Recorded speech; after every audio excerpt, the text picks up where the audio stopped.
Koulé Tata, bonjour. Bonjour, monsieur le journaliste. Vous êtes chercheur dans des questions des groupes armés et nous avons appris que lorsque tout le monde maintenant veut adhérer à notre armée, il doit passer par la formation, que ce soit un rebelle, que ce soit quelqu'un d'autre. Est-ce que vous pouvez avoir quelque chose à mettre à propos?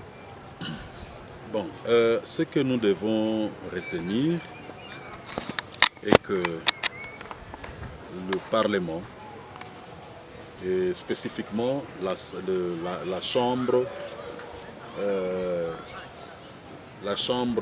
basse dans l'Assemblée nationale, a décidé de prendre une recommandation interdisant à l'État congolais d'intégrer, de mixer, de brasser tous les éléments venant des groupes armés, d'où qu'ils viennent, les intégrer dans l'armée. Est-ce que cela peut produire des conséquences fâcheuses, le fait de leur fermer la porte? Nous disons non. Cela n'aura pas de conséquences fâcheuses si et seulement si notre armée s'organise, acquiert la capacité dissuasive à l'interne et à l'externe. Vous savez, on a tenté une expérience d'intégration vaille que vaille de membres de groupes armés depuis longtemps. Les gens venaient sans suivre la voie, la procédure normale de la formation de base pour les militaires, et on les acceptait dans l'armée au nom de la paix. Mais tous ceux qui étaient venus là, ils se présentaient, une partie se présente et une autre partie reste en brousse et continue avec ses activités subversives.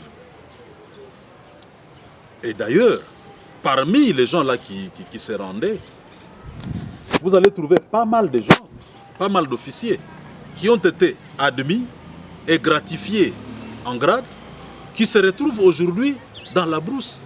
Ils ont encore repris les armes. Ce n'est pas accepter les membres des groupes armés qui ferait que ces gens soient dissuadés de laisser les armes et de contribuer ou de respecter les lois de la République par rapport à ce secteur-là militaire. C'est là où vous voudriez que donc on ne puisse pas les accepter, qu'on les laisse là de la brousse. On ne peut pas intégrer ces gens-là, ni les brasser, ni quoi que ce soit. Cette mesure que le Parlement a prise, cette recommandation, c'est une recommandation à saluer. Tout simplement. C'est une recommandation à saluer. Ce dont nous avons besoin maintenant, c'est tout simplement être en mesure de bâtir une armée très forte. Or, cela va demander une transition. La réforme de l'armée, ce n'est pas quelque chose d'un jour, un seul jour. C'est pourquoi nous recommandons, nous suggérons que le gouvernement recourt à la mise en œuvre ou à l'application de l'article 63. Nous sommes environ 100 millions d'habitants au Congo. La jeunesse, à elle seule, peut constituer les 60% de la population. Ça fait 60 millions. Si on prend la moitié des 60, donc les 30% de la population congolaise, des jeunes actifs, on les forme en paramilitaires. Vous quittez la maison le matin, lorsque vous voulez aller à l'école, de 6h du matin jusqu'à 8h, vous subissez une formation de maniement d'armes, on vous apprend un peu du patriotisme, du civisme, comment aimer votre pays et comment défendre ce pays-là. Dès que vous terminez 60 jours par exemple, vous restez dans votre village ou dans votre ville. Le jour où on aura besoin de vous parce que vous êtes identifié, on vous donne l'arme, vous allez appuyer l'armée. On ne saura pas infiltrer, n'est-ce pas, la jeunesse. Parce que la force du Rwanda réside dans l'infiltration et la corruption des officiers. On vous donne l'argent pour que vous puissiez vendre le plan, pour que vous puissiez trahir le plan d'opération de votre unité. Alors, dès que nous aurons une unité comme ça, que moi j'appelle le corps des réservistes volontaires, eh bien ces gens-là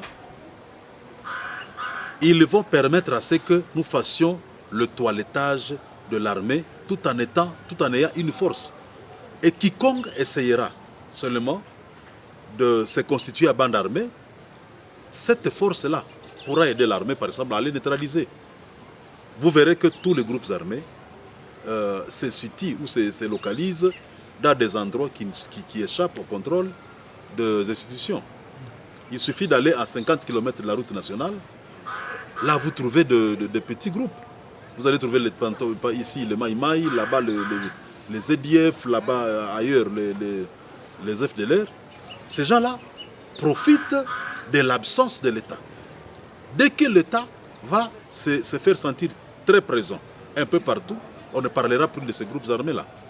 Et les groupes armés comme les M23, qui sont des mercenaires du Rwanda, dès que nous avons une certaine capacité, nous avons constitué ces corps-là, des réservistes, capables d'entrer même au Rwanda, de frapper les Rwandais, et que par la suite, nous puissions négocier, je vous assure, il y aura la paix, les Rwandais n'oseront plus venir nous déranger, et vous n'entendrez plus parler de groupes armés, que ce soit étrangers ou nationaux.